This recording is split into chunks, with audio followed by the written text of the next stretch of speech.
Hello and welcome back to the Death Row and Executions channel. My name is Paco Rivera and I do presentations on an execution that will happen soon, including a story on what got the death row inmate sentenced to death. You can also follow me on Facebook for updates and more death row news. There will be a link to my Facebook in the description below. Also check out my other channel, The Maximum Sentence, where I cover recent crimes and convictions. There will be also a link for that. Laura Lee Crane was born Laura Lee Grogan on July 13th, 1926 in Fort Worth, Texas, and she remained there her entire life until her life was tragically taken at the age of 77 in 2004. Laura was retired as a professor at Texas Christian University, TCU, a 302 acres property located about 4 miles away from Fort Worth. She had married Meade Ballard Crane in 1948 when she was 22 years old, and they would go on to have 2 daughters. Laura's entire career was devoted to children with learning disabilities and special needs, and had trained teachers on how to work with children with special needs. Laura's husband, Meade Crane, in 2008, died 4 years after she was killed. On that tragic day of January 30th, 2004, Laura had left her home to do some grocery shopping at the Tom Thumb Market located near her home in Fort Worth. It was a Friday, and Fridays was Laura's regular shopping day. Laura had arrived there about 11:15 in the morning and parked her car. And that's when she was approached by a man who opened her driver's side door and ordered her to slide over to the passenger seat, and he got in the car. According to a woman named Kathleen Latimer, who went by the nickname Kitty, she had owed a drug dealer a lot of money for drugs, and she needed to get out of Fort Worth, Texas fast, and she needed a car to do that. A year earlier, in 2023, when Kathleen Kitty Latimer was 38 years old, she was standing outside a rundown hotel where she was staying, and that's when a man named Edward Lee Busby had gotten out of a pickup truck and they struck up a conversation. At the time, Busby was 30 years old. He had dropped out of school in the 10th grade and worked at times, whenever he did work, as a cook. Kathleen Latimer and Busby then went into her room and they spent much of the day doing drugs. About a month later, Latimer moved in with Busby.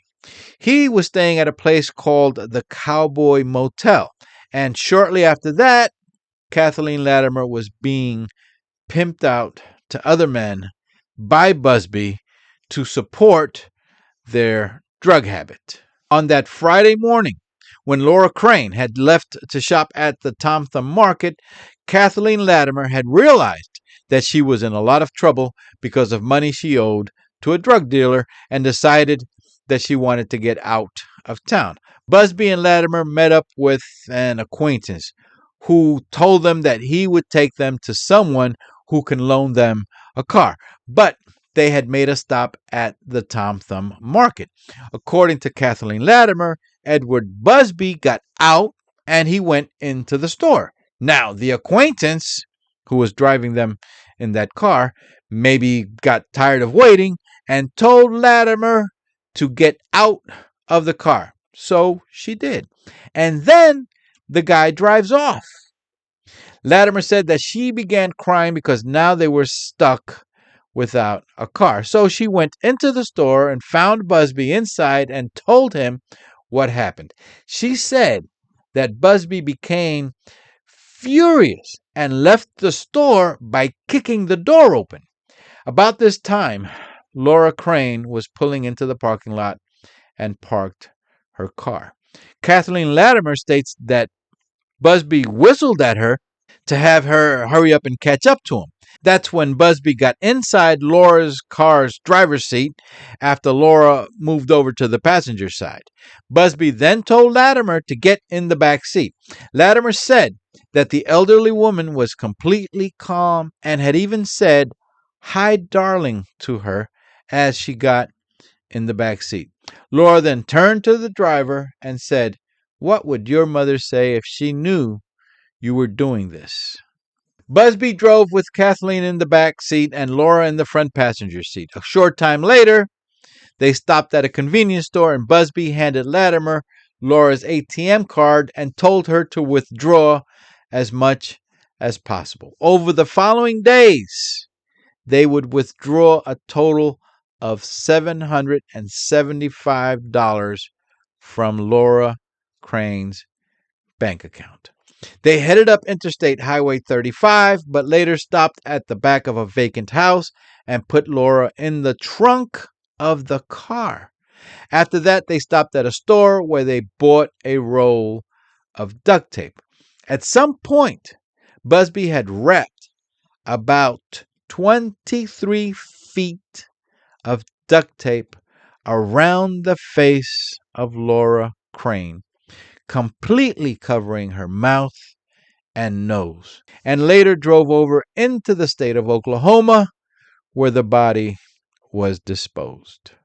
2 days after the abduction, on Sunday, February 1st, while driving around in Oklahoma looking to buy crack cocaine, Busby and Latimer were pulled over by a police officer for a traffic violation. Busby was still driving Laura Crane's car, and when the officer learned that the car belonged to a woman reported missing in Fort Worth, Texas, both Busby and Latimer were arrested and questioned. Busby first told police that he got the car from someone he knew as JD and that there was a body in the trunk that he didn't know about that he had disposed of. They always have a story, don't they? Well, that didn't work out for him because when Kathleen Latimer was questioned, she gave up everything. 2 days later, on Tuesday, February 3rd, Edward Busby led police to the location of Laura's body. Laura Crane's body was found down an embankment off an Interstate Highway 35 service road near Davis, Oklahoma. An autopsy showed that she had died from asphyxiation from all the duct tape that was wrapped around her head, covering her mouth and nose. At that location, Busby was tape recorded, and he told police that there was no JD. Nobody had given him the car. He confessed that he and Kathleen Latimer, who he referred to as Kitty, had abducted, robbed, and killed the victim. 2 weeks later, Busby gave a written statement stating what had happened on January 30, but had added how Kathleen Latimer was the mastermind of their crime and that he had only followed her instructions. Busby did say that it was he who wrapped the duct tape over the victim's face, but that he didn't think that would kill her and that he didn't mean to kill her. Yeah, sure. Edward Lee Busby Jr. went to trial about 2 years later, in November of 2005. He was convicted on November 11th, and on November 17th, 2005, he was officially sentenced to death. At the time, Kathleen Latimer had let it be known that if she was called to testify in a case where prosecutors are seeking a death penalty, that she would plead the fifth to every question asked. So I don't know if she ended up testifying. A year later, in 2006, Kathleen Latimer pleaded guilty to avoid the death penalty, and she was sentenced to life in prison with the possibility of parole. According to the Texas Department of Criminal Justice database, Latimer will become eligible for parole on January 30 of the year 2034, so about 8 years from now. after serving about 30 years in prison. Busby is scheduled to be put to death in Texas this year on May 14th. As I mentioned last week, there are 2 executions scheduled on the same day. Raymond Eugene Johnson in Oklahoma. I did a presentation on his case that appeared on this channel last week. And Busby in Texas. Please go ahead and hit the subscribe button for more of these death row and upcoming execution stories so that you're alerted when the next one comes out. You can also follow me on Facebook for updates. There will be a link to my Facebook in the description below. My name is Paco Rivera. Thank you for watching. Take care and bye for now.